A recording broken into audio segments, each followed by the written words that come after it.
नमस्कार जी।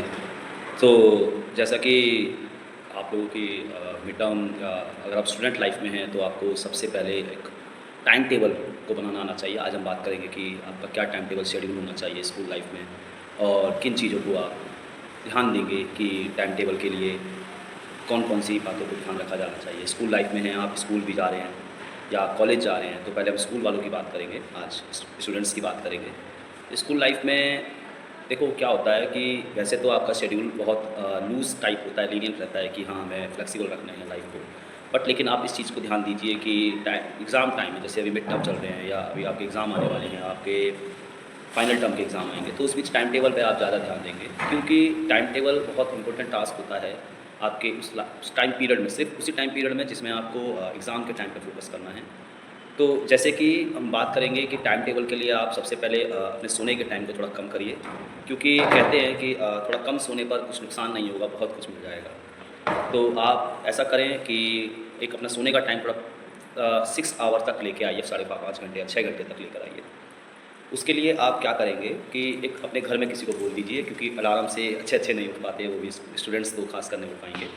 तो घर में किसी को बोल दीजिएगा और बैक टू बैक 2 या 3 अलार्म लगाइए और 4 बजे या 5 बजे उठने की कोशिश करिए। सबसे पहले अपना दिन बड़ा करिए कि 4 बजे या 5 बजे तक उठ जाइए आप और 15 मिनट लीजिए अपने आप को फ्रेश होने के लिए। आफ्टर 15 मिनट्स आप जब तैयार हो जाएँगे, आप रेडी हो जाएँगे बैठ के पढ़ने के लिए, तो कुछ बातों का विशेष ध्यान रखिए कि जब आप बैठे हों पढ़ने के लिए, तो आप कोशिश करें कि बेड पर ना बैठें। ट्राई करें कि चेयर पे बैठे, टेबल और चेयर आपके पास हो। अगर टेबल और चेयर नहीं है तो और कोशिश करें कि आप एक फ्लोरिंग पे कारपेट हो, आप वहाँ बैठें जहाँ पे सहारा ना मिले आपको। सहारा अगर लेते भी हैं दीवार का साथ सपोर्ट लीजिए, थोड़ी देर बाद लीजिए, शुरुआत में नहीं। ऐसा ना हो कि आप तुरंत बैठे तुरंत लीजिए और सपोर्ट लीजिए, बैठ के पढ़िए। 50 मिनट से ज़्यादा आप एक बार में बिल्कुल मत पढ़िए। 50 मिनट्स फ़ोकस करिए स्टडी पर, 10 मिनट फिर टहलिए। कोशिश करिए आप चाय खुद बनाएँ या कॉफ़ी जो आपको पसंद हो मॉर्निंग में वो करें, पिएँ।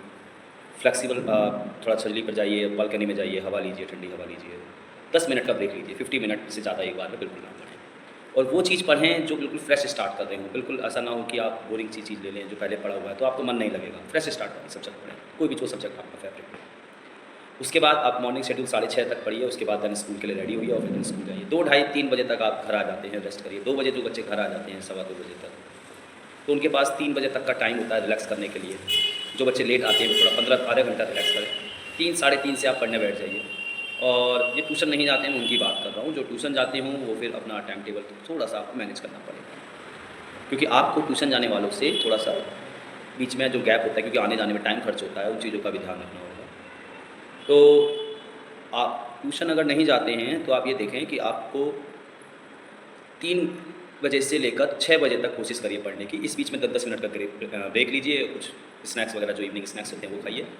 और सोना बिल्कुल भी नहीं है, सोने के लिए आप नैप ले सकते हैं स्कूल से आने के बाद, वो भी टेबल पे चेयर पे बैठ के सो सकते हैं। अदरवाइज़ लेकिन आप बेड पर कोशिश करिए, अवॉइड करिए सोने से।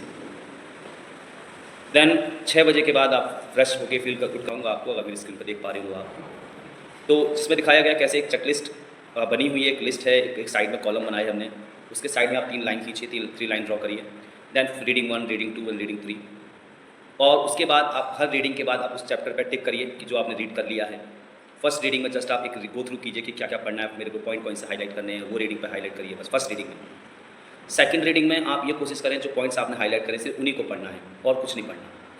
थर्ड रीडिंग में आप ये देखें कि जो पॉइंट आपने पढ़े हैं उसमें से कौन-कौन से क्वेश्चन बन सकते हैं, कौन-कौन से क्वेश्चन पूछे जा सकते हैं, आप उसको पढ़ेंगे। क्वेश्चन कैसे बन सकते हैं, कोई क्वेश्चन आपने पढ़ा, कोई स्टेटमेंट पढ़ी, आप उसका क्वेश्चन मार्क माइंड में लेके आइए। इस तरह से फोकस करिए। ये 3 रीडिंग आपको करनी है, रीडिंग 1, रीडिंग 2, रीडिंग 3 सब पे टिक लगा हुआ चाहिए चैप्टर वाइज़, जैसे कि आप देख पा रहे हैं।